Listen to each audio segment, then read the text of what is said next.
അമ്മേ ഞാൻ പോവാ കേട്ടോ.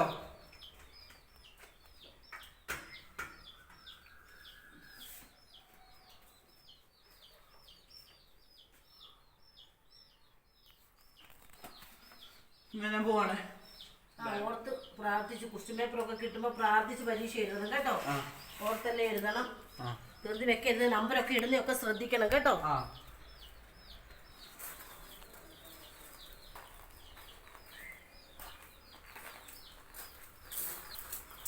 ആണല്ലോ വിളിക്കുന്നത്, എന്തോ പറ്റി? ഹലോ, ടീച്ചറേ ആണോ? ടീച്ചറേ, അവന് അവിടെ നല്ല ഇരുന്ന് പഠിക്കുകയൊക്കെ ചെയ്തതായിരുന്നല്ലോ, നല്ലോണം കോപ്പി അടിക്കേണ്ട ആവശ്യമൊന്നുമില്ല ടീച്ചറെ.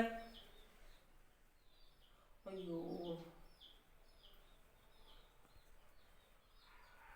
ശരി ടീച്ചറെ, ശരി, ഓക്കെ ടീച്ചറെ, ഓക്കെ. എത്ര താമസിക്കുന്നത്, പരീക്ഷ കഴിയേണ്ട സമയം കഴിഞ്ഞല്ലോ. എങ്ങനെ ഉണ്ടായിരുന്നു പരീക്ഷ? നല്ല പരീക്ഷയായിരുന്നു. ആയിരുന്നോ? ഭാഗ്യം.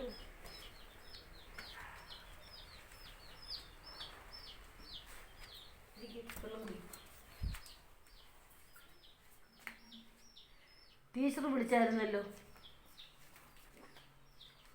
കോപ്പി അടിച്ചത് പിടിച്ചെന്ന് പറഞ്ഞു. കള്ളം പറയരുത്. കോപ്പി അടിച്ചത് പിടിച്ചെന്ന് പറഞ്ഞ് എന്നെ വിളിച്ചായിരുന്നല്ലോ. പിന്നെ ആരടിച്ചത്? അപ്പുറത്തിരുന്നല്ലോ. അപ്പൊ നിന്റെ അടുത്ത് അങ്ങനെ വന്നാ കോപ്പിയുടെ പേപ്പർ?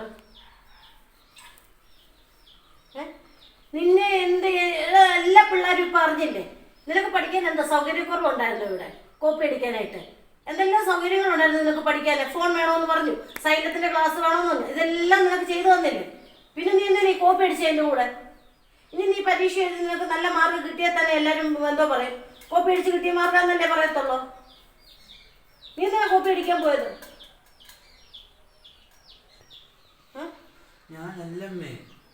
ഞാനല്ല എടുത്തത്. പിന്നെ നിന്റെ കയ്യിൽ നിന്ന് എങ്ങനെ ടീച്ചർ പിടിച്ച? നീ അല്ലേ എടുത്തെങ്കിൽ പിന്നെ നിന്റെ അടുത്തുനിന്ന് ടീച്ചർ എങ്ങനെ പിടിച്ചത്? എന്റെ കയ്യിൽ നിന്ന് പിടിച്ചല്ല, ഞാനത് ഉപയോഗിച്ചു പോലും ഇല്ല. പരീക്ഷയ്ക്ക് ഉപയോഗിച്ചില്ല, അപ്പൊ നീ കൊണ്ടുപോയിട്ടല്ലേ? അല്ല, പരീക്ഷയ്ക്ക് കയറുന്നതിന് മുമ്പേ അവൻ എന്റെ പോക്കറ്റിൽ കൊണ്ടുവന്ന് ഇട്ടതാ. ഞാൻ അറിഞ്ഞു പോലും ഇല്ല. പെട്ടെന്ന് പഠിക്കുന്ന ധൃതിയിൽ ഞാനത് ശ്രദ്ധിച്ചില്ല. മിസ് വന്ന് നോക്കിയപ്പോ മിസ്സിന്റെ എന്റെ പോക്കറ്റിൽ ഒരു കെട്ട് പേപ്പർ. ഒരു കെട്ട് പേപ്പർ നിന്റെ പോക്കറ്റിൽ ഇട്ടിട്ട് അറിഞ്ഞില്ലേ? നിനക്ക് എന്തായാലും വൈകിട്ട് അപ്പൻ ഇങ്ങോട്ട് വരട്ടെ, എന്നിട്ട് നമുക്ക് തീരുമാനിക്കാം എന്തോ വേണമെന്നുള്ളത് കേട്ടോ. പഠിക്കാൻ സൗകര്യം കൂടിയാ കോപ്പി അടിക്കേണ്ട ഗതികേട് വന്നത്. ഇനിയിപ്പൊ മാർക്ക് കിട്ടിയാലും കോപ്പി അടിച്ചില്ല. അവനാണെങ്കിൽ കഴിക്കാനെങ്ങാണ്ട് പോയി ഉച്ചയ്ക്ക്. അപ്പം അവൻ പോകുന്ന വഴി അവൻ എഴുതിക്കൊണ്ടിരുന്ന പേപ്പർ എന്റെ പോക്കറ്റിൽ ഇട്ടിട്ട് പോയതാ. ആയിക്കോട്ടെ, പോക്കറ്റിലിട്ട് അപ്പം എന്നിട്ട് ഇതിന്റെ തീരുമാനം എടുക്കാൻ വൈകിട്ട്. ക്യാമറ തെളിവുണ്ട്. ഏത് ക്യാമറയില്? ആ സ്റ്റേറിന്റെ അവിടുത്തെ ക്യാമറയില് തെളിവുണ്ടായിരുന്നു. 6 പേരെന്തിനാ വിളിച്ചു പറഞ്ഞത്? അത് നോക്കാൻ ഞാൻ പറഞ്ഞിട്ടുണ്ട്. അവർ നോക്കിട്ട് പറഞ്ഞോളൂ. നോക്കിട്ട് പറഞ്ഞോളൂ. അപ്പം വൈകിട്ട് വരട്ടെ. ഏതായാലും ഇപ്പം ചെന്ന് ഏതായാലും തുണിയൊക്കെ മാറാൻ നോക്കാം.